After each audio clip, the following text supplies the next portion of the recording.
Selamat pagi saudara-saudara yang kekasih. Bagaimana kabar pagi ini? Kita semua sehat?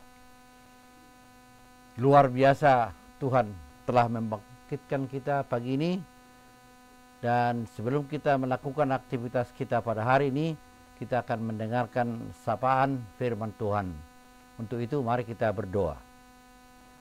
Damai sejahtera Allah yang melampaui segala akal, itulah yang memelihara hati dan pikiran saudara di dalam nama Yesus Kristus Tuhan kita. Amin. Yang menjadi firman Tuhan pada kita pagi hari ini, yaitu hari Rabu 14 September 2022, diambil dari 1 Timotius pasal 2 ayat 4 yang berbunyi,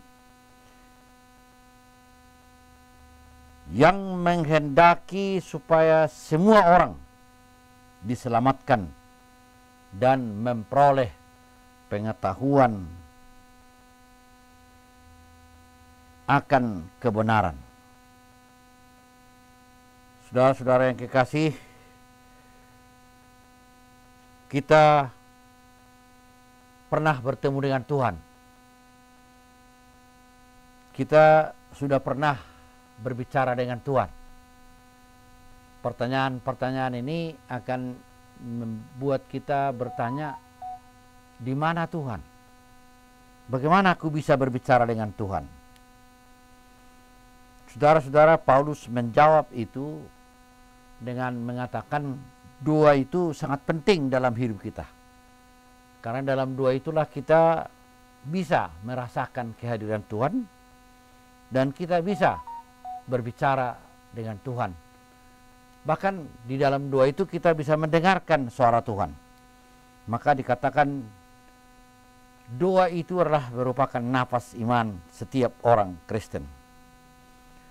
Saudara-saudara, tiada hidup kita tanpa doa. Karena dengan doa itulah kita bisa berhubungan dengan Tuhan dan bisa juga mendengarkan suara Tuhan. Bahkan juga kita bisa menaikkan segala permohonan dan pujian kita. Namun timbul pertanyaan, siapakah yang kita doakan? Saudara-saudara, doa ini sering mengarah kepada kepentingan kita. Hanya mendoakan apa yang kita inginkan. Bisa menyampaikan permohonan kepada Tuhan dengan apa yang kita butuhkan.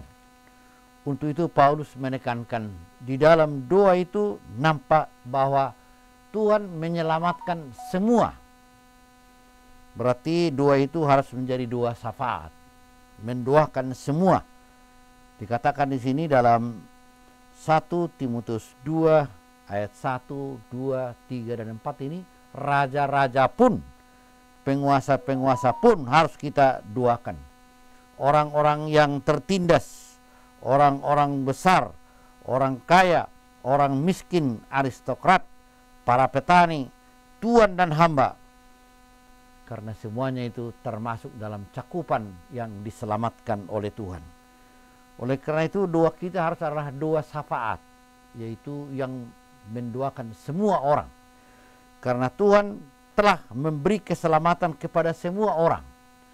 Maka doa kita juga adalah Injil yang membuka berita keselamatan kepada semua orang. Bagi orang Kristen yang sejati, tidak ada satupun di dunia ini yang dianggap musuh. Melainkan semua adalah orang yang sudah diselamatkan Tuhan. Maka tugas kita dalam doa ialah bagaimanakah supaya semua orang menerima keselamatan itu. Dan itulah yang menjadi dasar hidup kita untuk bergaul dengan semua orang. Biarpun berbeda dengan kita, biarpun ada ancaman dari mereka, tapi kita harus ingat Tuhan menyelamatkan semua orang. Dan kita ditugaskan agar kita sampaikan berita sukacita itu melalui doa dan kehidupan kita. Amin. Mari kita berdoa. Terima kasih Tuhan atas firman-Mu yang mengingatkan kami pentingnya berdoa. Tetapi dalam doa itu kami akan menginginkan supaya semua orang diselamatkan. Maka doa kami itu tidak terpikat hanya kepada kepentingan kami.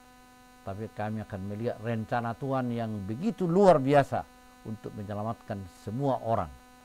Tuhan, kami berdoa juga untuk saudara-saudara kami yang pada saat ini dalam pergumulan. Tuhan akan memberikan kekuatan kepada mereka. Mereka yang sakit Tuhan sembuhkan, dan Tuhan akan memelihara dan memberkati kami semuanya. Terimalah doa kami ini dalam nama anak Yesus Kristus Juru Selamat kami. Amin. Anugerah Tuhan Yesus Kristus, kasih Allah Bapa dan persekutuan Roh Kudus menyertai saudara dalam kehidupan ini. Amin. Selamat berkarya. Tuhan memberkati. Horas, horas, horas, horas.